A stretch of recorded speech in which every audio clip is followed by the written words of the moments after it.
नमस्कार दोस्तों। आज हम बात करेंगे योग के बारे में। योग क्या है और कैसे करें।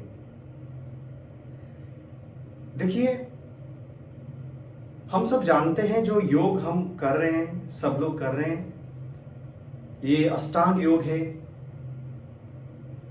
कोई कोई हठ योग भी कहता है, पर अष्टांग योग अलग है, हठ योग अलग है।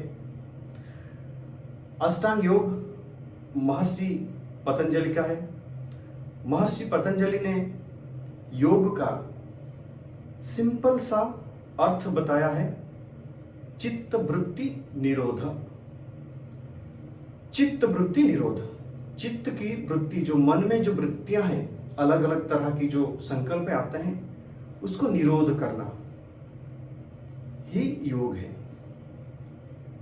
सिंपल सी बात।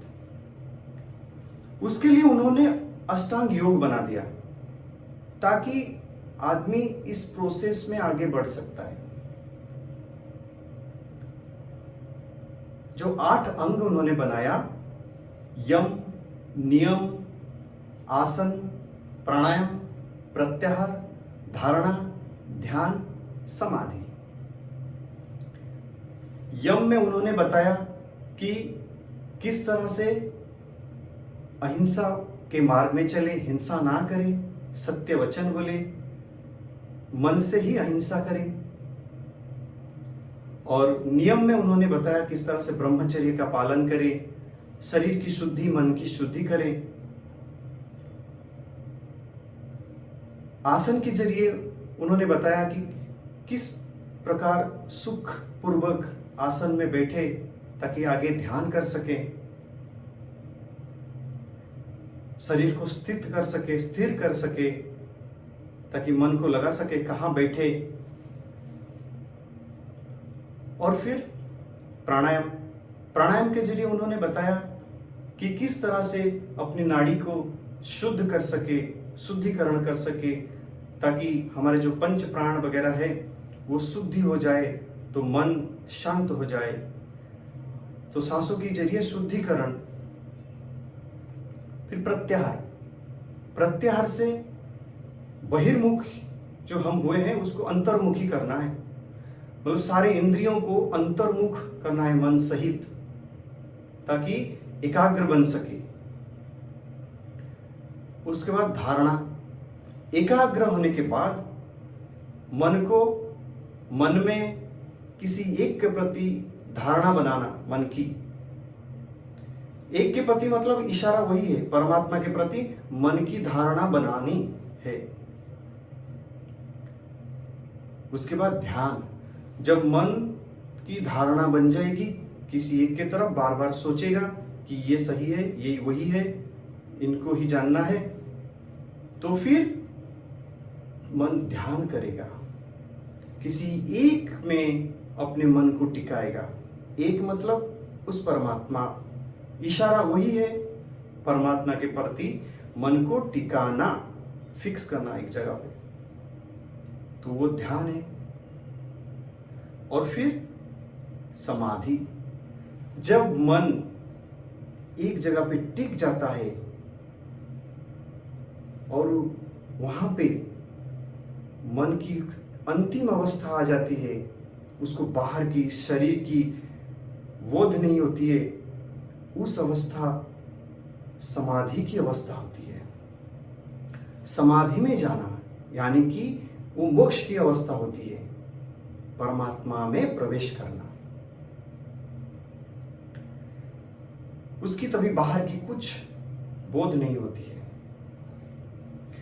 तो ये जो प्रोसेस है, सारा प्रोसेस है कि संसार में, घोर संसार में जो मन घुसा हुआ है, उसको धीरे धीरे धीरे धीरे संयम में लाके मन को परमात्मा में लगा देना।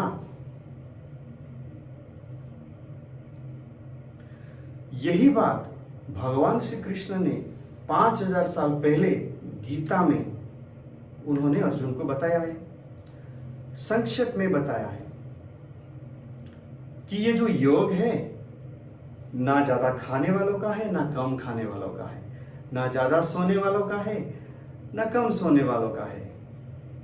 इसमें ना बाहर आप ज्यादा जैसे मन को बाहर की दुनिया में भगाते हैं उन लोगों के लिए भी नहीं है। इसमें एकांत में रह के आसन बिछा के जो ज्यादा ऊंचा ना हो ज्यादा नीचा ना हो और सुखपूर्वक कोई भी आसन में बैठ के अपनी शरीर को सीधा रख के और मन को स्थिर बना के एकाग्र करके अपनी भ्रूण के बीच में मन को लगा के और नासिका में विचरते हुए वायु पर ध्यान रखें। इस तरह से योग में प्रवेश करें और समाधि के तरफ जाए। उन्होंने ये गीता में बता दिया। गीता पूरा सारे ग्रंथों की सार है, वहां पे सब मिल जाता है। तो योग वही योग इधर है वही योग उधर है। योग का सीधा सा मतलब है जुड़ना, मन को जोड़ना किसी से, परमात्मा में। और उसके लिए भगवान ने गीता में मार्ग बताई है। ज्ञान योग, ध्यान योग, कर्म योग, भक्ति योग। आप देखिए सबके आगे योग लगा हुआ है। कर्म के आगे योग, ज्ञान के आगे योग, ध्यान के आगे योग और भक्ति के आगे भी योग। इसका सीधा सा मतलब है कि योग करनी है। आप किसी के भी जरिए आपको योग करनी है। और इतने सारे मार्ग उन्होंने बताए, पर इतने सारे मार्ग उन्होंने अर्जुन को अलग अलग तरीके से, उसकी रुचि, लोगों की रुचि, अलग अलग कैरेक्टर्स होते हैं, अलग अलग उनकी मन की भावनाएं होती है, श्रद्धा होती है, उस हिसाब से, स्वभाव के हिसाब से उन्होंने अलग अलग मार्ग बताए। पर देखा जाए तो भगवान ने गीता में स्पष्ट किया है एक ही मार्ग है, वो है कर्म योग। ज्ञान जो है बिना कर्म योग के ज्ञान जीरो है। और कर्म योग में भक्ति को मिला के ही करना पड़ता है। इसलिए उन्होंने बताया अनन्य भक्ति से तू मेरी सेवा कर। सेवा कर्म में जाता है। तो जो कर्म योग है, करनी तो कर्म योग है, उसमें सारे कर्म भगवान के निमित्त करना है और अंत में कर्म फल का भी आशा ना करे।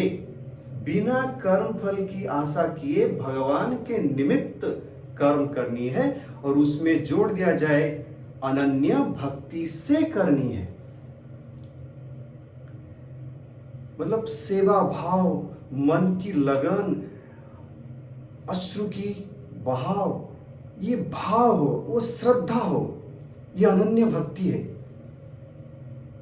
तो ये जब कर्म में जुड़ जाएगी तो वो योग में प्रवेश करेगी। तो ज्ञान कर्म में ही लगानी है और भक्ति युक्त कर्म करनी है, तभी वो प्योर योग में प्रवेश कर सकते हैं। भगवान ने कहा है तू अनन्य भक्ति से मेरी सेवा कर। सेवा मतलब कर्म कर मेरे लिए, संसार के लिए नहीं। तो उसमें तू चाहे, तू मुझ में प्रवेश करना चाहे प्रवेश कर सकता है, मेरा दर्शन करना चाहे दर्शन कर सकता है, कुछ भी करना चाहे मुझ में लीन भी हो सकता है। मतलब मोक्ष भी पा सकता है, मेरी सेवा भी कर सकता है। साक्षात मतलब निराकार की प्राप्ति और साकार की प्राप्ति हो सकती है उसी में, अनन्य भक्ति से कर्म योग में करे, मतलब योग करे। तो योग का यही अर्थ है। पतंजलि ने उसको अधिकारी लोग के लिए, जो वो अधिकारी है उनके लिए वही बनाया। कोई दूसरा रास्ता नहीं उन्होंने बताया, वही परमात्मा में जाने के लिए। जिनको मोक्ष में जाना है या भक्ति करनी है, उसी में मन को ही लगाना ही है। और ये जो हठ योग हम लोग करते हैं, ये उस आसन जो 8 अंगों के जो आसन प्राणायाम है, उसी को अलग अलग विद्वानों ने, महर्षि ने बहुत सारे आसन बनाए ताकि शरीर स्वस्थ रहे और शरीर में मन रहे, शरीर के बाहर ना जाए मन, रोचक बने। तो कैसे शरीर स्वस्थ रहे, स्वस्थ शरीर में स्वस्थ मन की वास होती है, स्वस्थ मन में भगवान की वास हो सकती है। तो सीधी सी अर्थ है योग का, मन को भगवान में लगाना।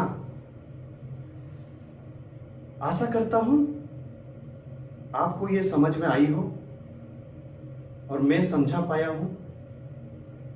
नमस्कार।